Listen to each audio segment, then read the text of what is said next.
19 de febrero de 1945. Iwo Jima. Los artilleros japoneses, apostados en casamatas de hormigón armado, observaron cómo la primera oleada de lanchas de desembarco estadounidenses se aproximaba a las playas volcánicas de Arena Negra. A través de los binoculares vieron algo inesperado entre los marines que desembarcaban: rostros de afroamericanos entre las tropas de asalto. Los comandantes japoneses habían estudiado detenidamente la estructura militar estadounidense. Sabían que el ejército estadounidense estaba rígidamente segregado. Sabían que los soldados negros eran relegados a funciones de apoyo, escoltas, encargados de suministros, conductores.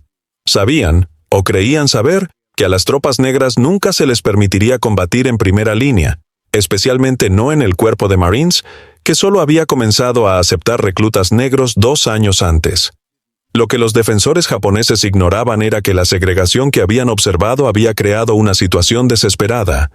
Los marines negros, entrenados como manipuladores de municiones y para compañías de depósito, estaban a punto de convertirse en tropas de combate por pura necesidad. La batalla por Iwo Jima requeriría a todos los hombres que pudieran empuñar un rifle, independientemente de la distinción racial que hubiera trazado el cuerpo de marines. Durante los siguientes 36 días, los marines negros lucharían, morirían y demostrarían su capacidad de combate en uno de los campos de batalla más sangrientos de la Guerra del Pacífico. Desempeñarían funciones que les habían sido sistemáticamente negadas, bajo fuego indiscriminado, demostrando que el coraje bajo fuego no tiene nada que ver con el color de la piel.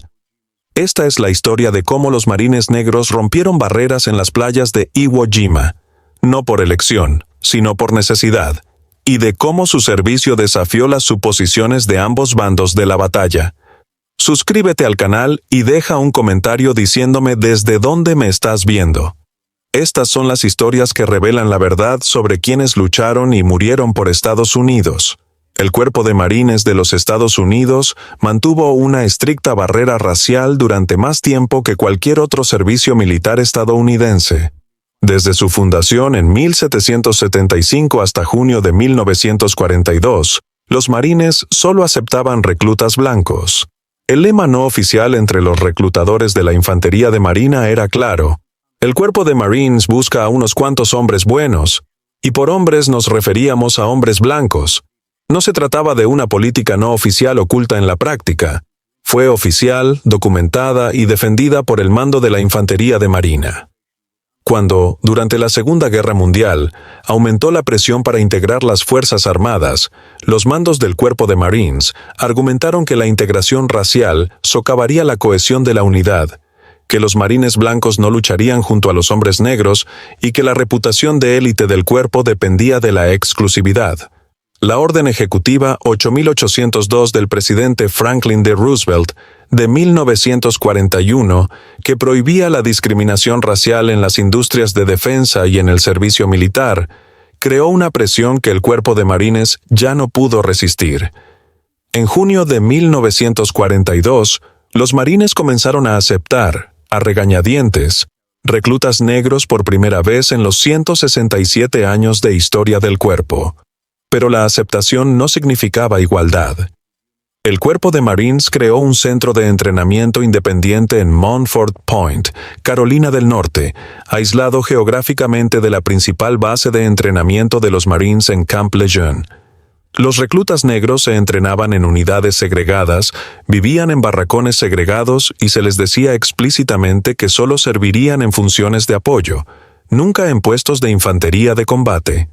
Los primeros marines negros que completaron su entrenamiento en 1942 fueron asignados a compañías de depósito y a compañías de municiones, unidades designadas para cargar suministros, manejar municiones y apoyar operaciones de combate desde la retaguardia. Las asignaciones no fueron accidentales. Los mandos del Cuerpo de Marines creían que los hombres negros carecían de la inteligencia, el coraje y la disciplina necesarios para el combate en primera línea. La formación reflejó estas suposiciones. Mientras que los reclutas blancos de la Infantería de Marina se entrenaban en tácticas de infantería, procedimientos de asalto y liderazgo en combate, los marines negros recibían un entrenamiento centrado en técnicas de carga, gestión de suministros y trabajo manual. El mensaje era inequívoco. Estás aquí para servir, no para luchar. A principios de 1945, aproximadamente 19,000 hombres negros se habían alistado en el cuerpo de Marines.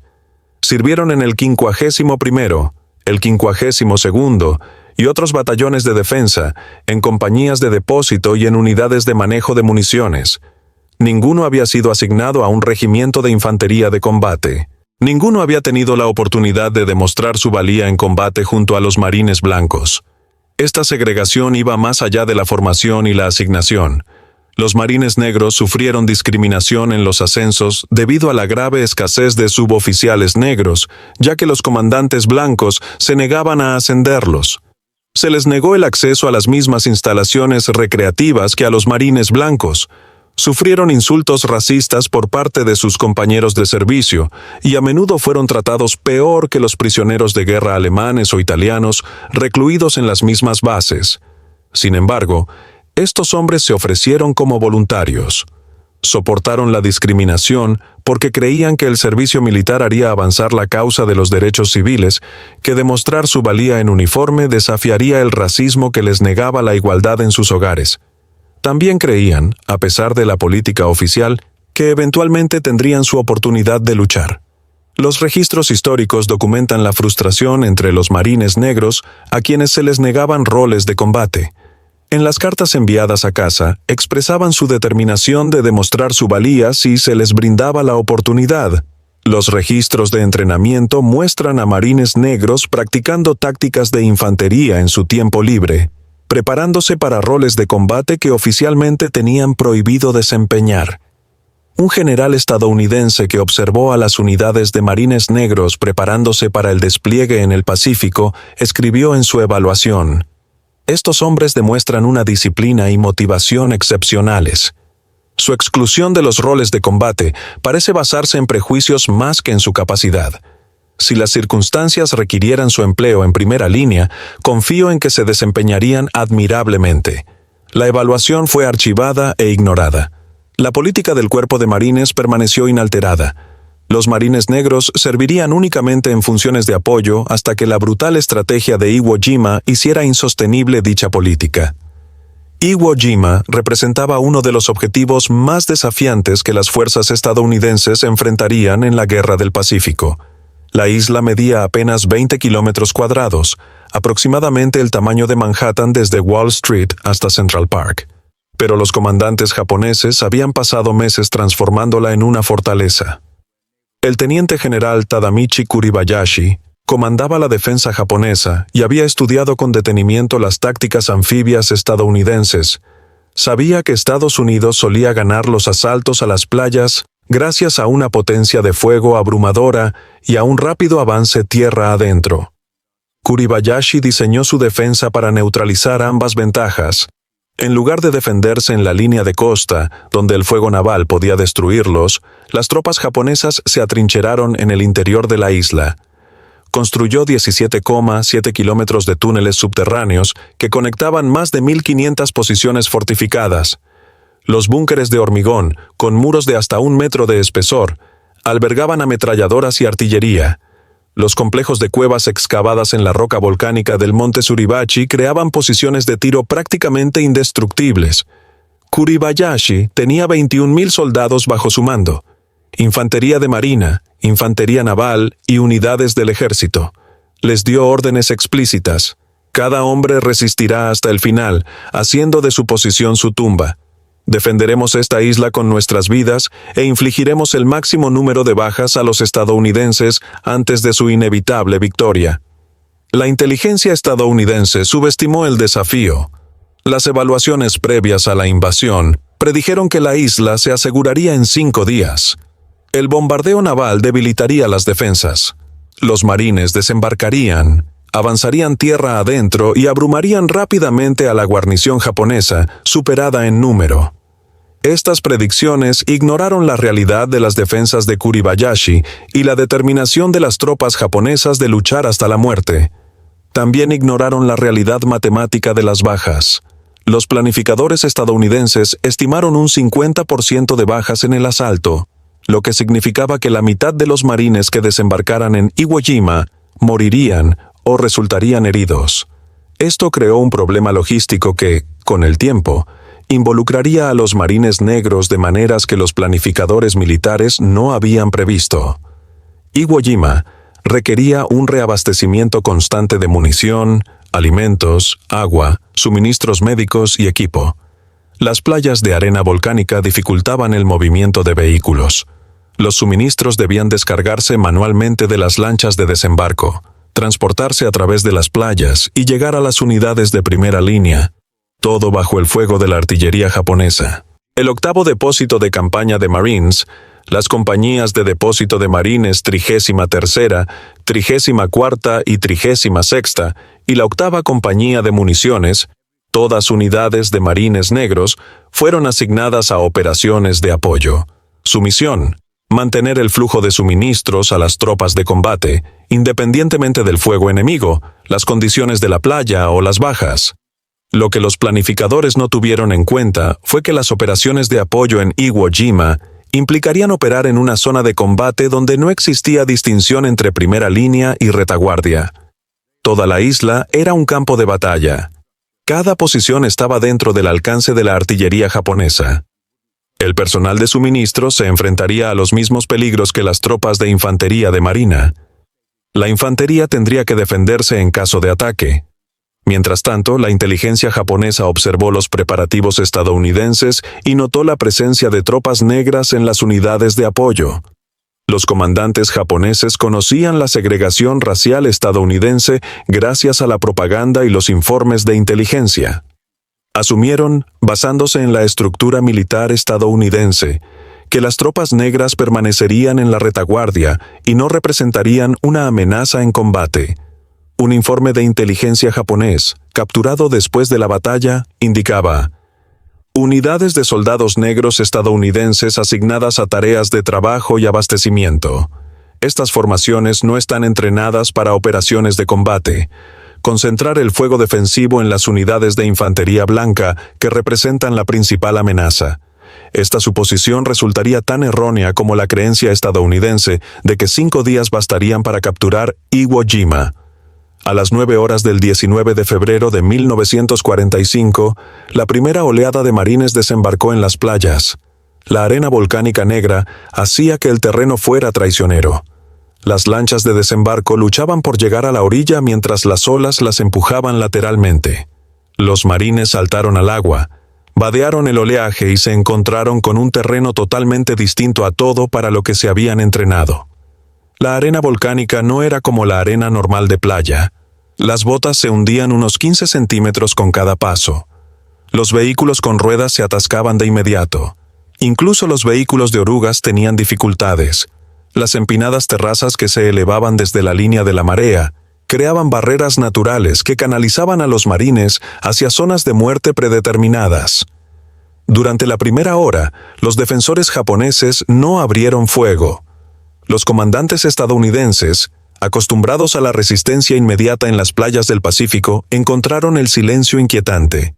Luego, a medida que desembarcaban más marines y las playas se llenaban de hombres y equipo, la artillería japonesa abrió fuego. Morteros y proyectiles de artillería llovían sobre las playas repletas de marines. El fuego de ametralladoras desde posiciones ocultas barría las zonas de desembarco. Las bajas previstas en los cálculos de planificación comenzaron a acumularse con una velocidad aterradora. En cuestión de horas, los heridos abarrotaban los puestos de socorro de la playa. Los marines muertos yacían donde habían caído, esperando a que los entierros fueran atendidos, pero la ayuda no daba abasto. La situación de los suministros se volvió crítica de inmediato. Las unidades de combate que avanzaban tierra adentro necesitaban un reabastecimiento constante de munición. Las baterías de artillería que disparaban en apoyo consumían proyectiles más rápido de lo que las lanchas de desembarco podían entregarlos. Las unidades médicas requerían plasma, vendas y morfina. Todo lo necesario tenía que cruzar esas playas bajo fuego enemigo. Fue entonces cuando los marines negros entraron en combate con una fuerza considerable. Las compañías de depósito y de municiones comenzaron a desembarcar el día D. Su misión era establecer depósitos de suministros, descargar las lanchas de desembarco y trasladar materiales a las unidades de vanguardia. Desembarcaron esperando realizar tareas de apoyo, pero se encontraron con una zona de combate donde el apoyo significaba trabajar bajo fuego de artillería mientras los francotiradores japoneses apuntaban a cualquiera que se moviera por las playas. La 8ª Compañía de Municiones, compuesta enteramente por marines negros, a excepción de los oficiales blancos, comenzó las operaciones pocas horas después del desembarco inicial. Su trabajo consistía en establecer puntos de suministro de munición, descargar proyectiles de las lanchas de desembarco y transportar la munición a las baterías de artillería y a las unidades de primera línea. El trabajo era brutalmente físico. Los proyectiles de artillería pesaban hasta 40 kilogramos cada uno y debían ser descargados bajo fuego enemigo constante. Los registros históricos documentan que los encargados de la munición sufrieron bajas comparables a las de las unidades de infantería durante los primeros días de la batalla.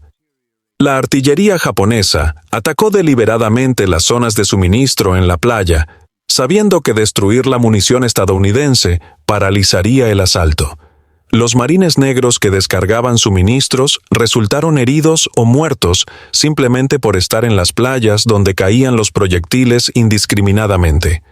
Un oficial de la Infantería de Marina escribió en su informe posterior a la acción: los marines negros de la Compañía de Municiones cumplieron con sus deberes bajo fuego con un valor excepcional. Varios resultaron heridos durante la descarga de las lanchas de desembarco. Continuaron trabajando hasta que físicamente les fue imposible hacerlo. Su dedicación a la misión era indistinguible de la de la infantería de primera línea. Pero la situación se deterioró más allá de las operaciones de suministro. A medida que aumentaban las bajas en las unidades de infantería, la distinción entre las funciones de combate y de apoyo comenzó a difuminarse. Los marines negros asignados a compañías de depósito se encontraron ocupando posiciones defensivas cuando los contraataques japoneses amenazaron las zonas de suministro. Los encargados de manipular municiones tomaron rifles para defender los depósitos cuando los infiltrados intentaron sabotearlos. La meticulosa política de segregación del cuerpo de marines, diseñada para mantener a los marines negros alejados del combate, se derrumbó ante la brutal realidad de Iwo Jima. Cuando un escuadrón japonés atacó una posición de suministros, los marines que la defendían no comprobaron el color de piel antes de responder al fuego.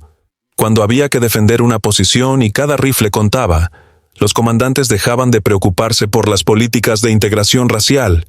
Un cabo de la Marina negro recordó más tarde: nos dijeron que no éramos lo suficientemente buenos para luchar. Luego, en Iwo Jima, cuando los japoneses atacaron nuestra posición, a nadie le importó nuestro color de piel. Nos entregaron rifles y dijeron: mantengan esta línea. Lo sostuvimos. Al finalizar el día D, varios marines negros habían muerto en combate. Muchos más resultaron heridos. Murieron y sangraron haciendo el mismo trabajo, enfrentando los mismos peligros que los marines blancos, excepto que no recibieron el reconocimiento oficial de que estaban sirviendo en funciones de combate. Los informes de bajas los catalogaban como pérdidas de compañías de depósito o de municiones, no como bajas de infantería. Pero las balas y los proyectiles que los mataron no distinguieron entre tropas de apoyo y tropas de asalto. La batalla por Iwo Jima no se desarrolló según las predicciones estadounidenses. La estimación de 5 días resultó catastróficamente errónea. Los días se convirtieron en semanas.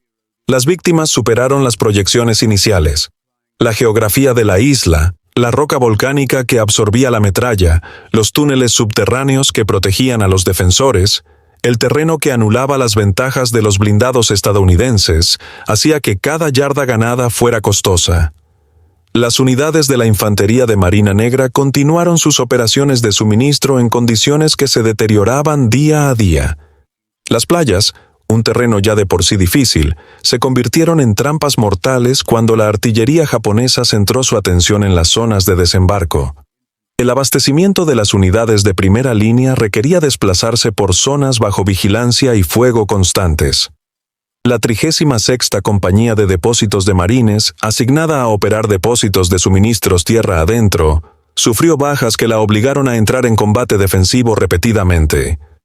Cuando los infiltrados japoneses atacaron de noche, intentando destruir los suministros estadounidenses, los marines de la Compañía de Depósitos los repelieron con armas ligeras y granadas. Estas no eran tácticas de infantería entrenada, sino acciones defensivas desesperadas por parte de tropas de apoyo obligadas a desempeñar roles de combate. Un oficial superior de la Infantería de Marina observó la situación y dejó constancia de lo siguiente. En Iwo Jima, la distinción entre tropas de combate y de apoyo ha perdido todo sentido. Todos los infantes de marina de esta isla están en combate, independientemente de su especialidad. Los infantes de marina negros de las compañías de apoyo han desempeñado funciones de combate con una valentía comparable a la de cualquier tropa bajo mi mando. Las compañías de municiones se enfrentaban a un trabajo especialmente peligroso. Durante los prolongados combates, las baterías de artillería consumieron proyectiles a un ritmo sin precedentes. Los operarios de munición debían mantener un suministro constante, trasladando proyectiles pesados desde los depósitos de la playa hasta las posiciones de artillería mientras estaban bajo fuego. La artillería japonesa atacó deliberadamente las rutas de suministro, sabiendo que interrumpir el apoyo de fuego estadounidense daría una ventaja a los defensores. Los registros históricos documentan casos específicos de marines negros que se distinguieron bajo fuego. Cuando una lancha de desembarco cargada de munición recibió un impacto directo cerca de la playa, los operarios que se encontraban cerca se lanzaron al agua para evitar explosiones secundarias y recuperar lo que pudieran, mientras continuaban bajo fuego de artillería. Cuando las tropas japonesas se infiltraron en las líneas estadounidenses y amenazaron un depósito de suministros, los marines negros organizaron su defensa y mantuvieron su posición durante un tiroteo que duró toda la noche. Estas acciones pasaron prácticamente desapercibidas en su momento. Los marines negros que desempeñaron funciones de combate no fueron recomendados para condecoraciones, porque oficialmente no servían en unidades de combate. Eran personal de suministros que, por necesidad, estaban disparando al enemigo, defendiendo posiciones y muriendo bajo el fuego. Pero la documentación los clasificaba de forma diferente.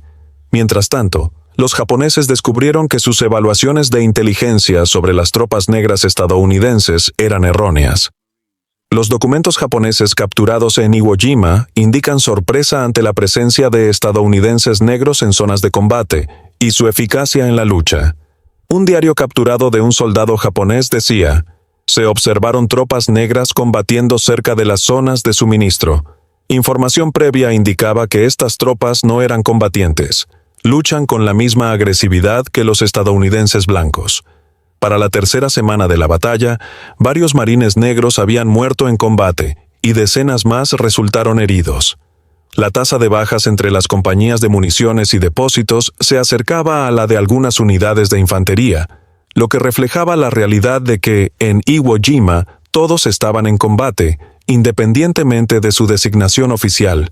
Un incidente particularmente letal involucró un depósito de municiones que recibió un impacto directo de la artillería japonesa.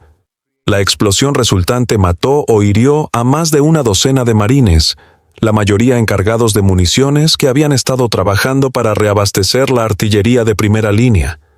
La explosión fue visible en gran parte de la isla, un recordatorio de que las operaciones de suministro en Iwo Jima eran tan peligrosas como cualquier asalto de infantería.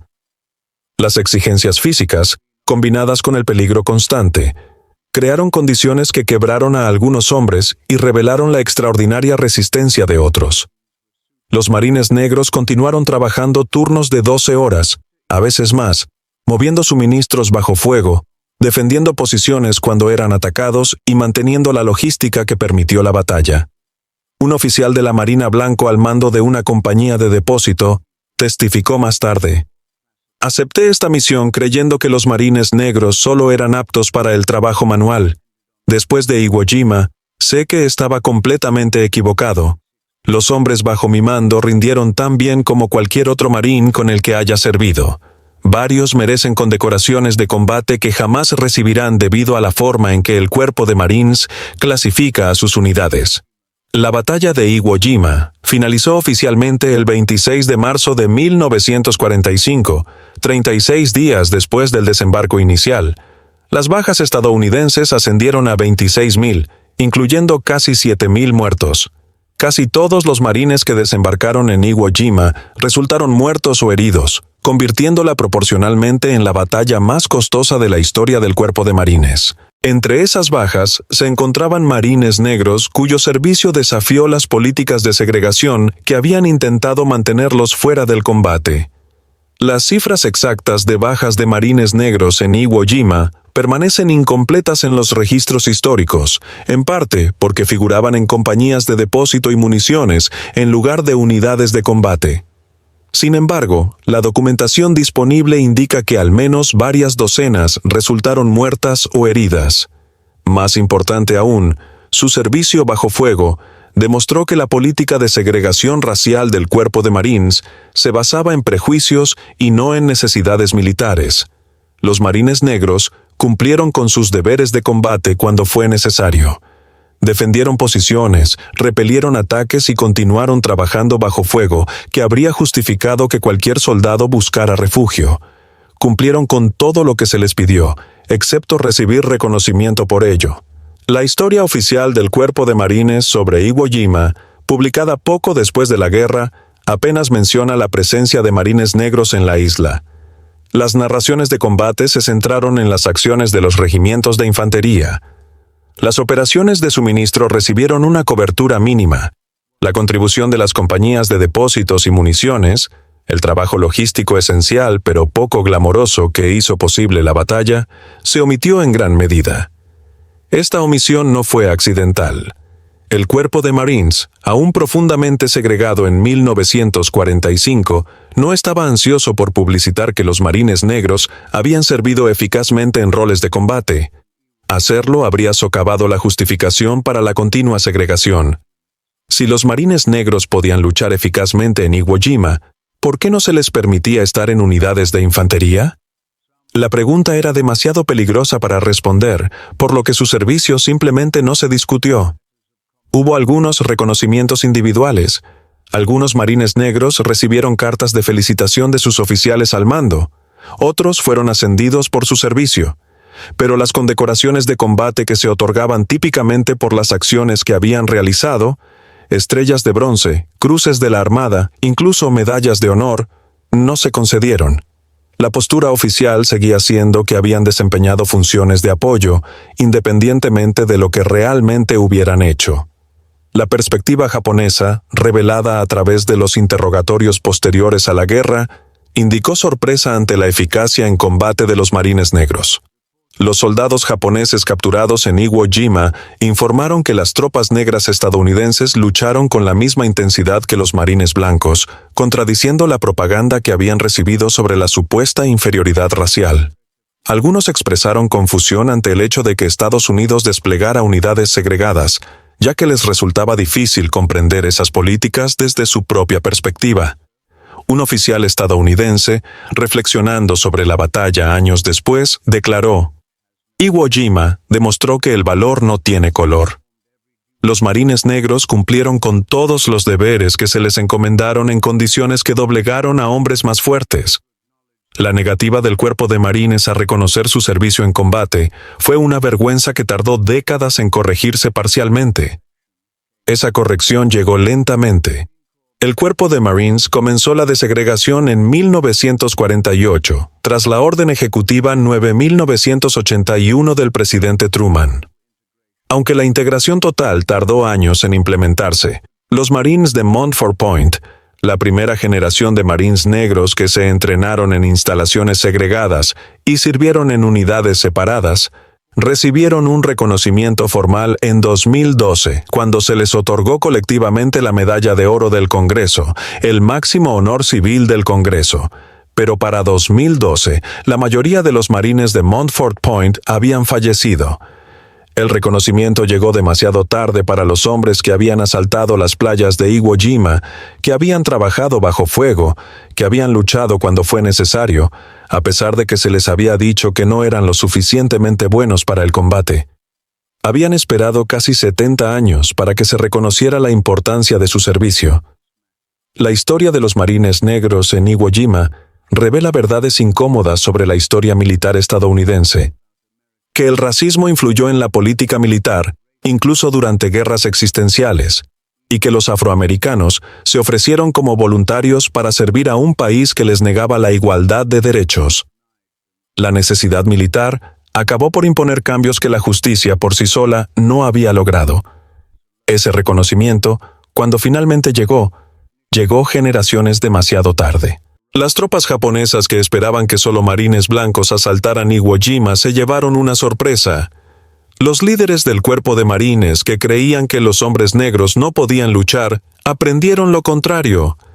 Las políticas de segregación que intentaron definir quién podía servir en combate demostraron lo opuesto.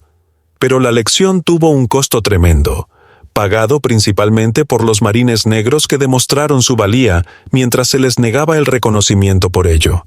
No solo lucharon contra los defensores japoneses, sino también contra el racismo de su propio servicio. Ganaron ambas batallas, aunque el reconocimiento de esa victoria tardó 7 décadas en llegar.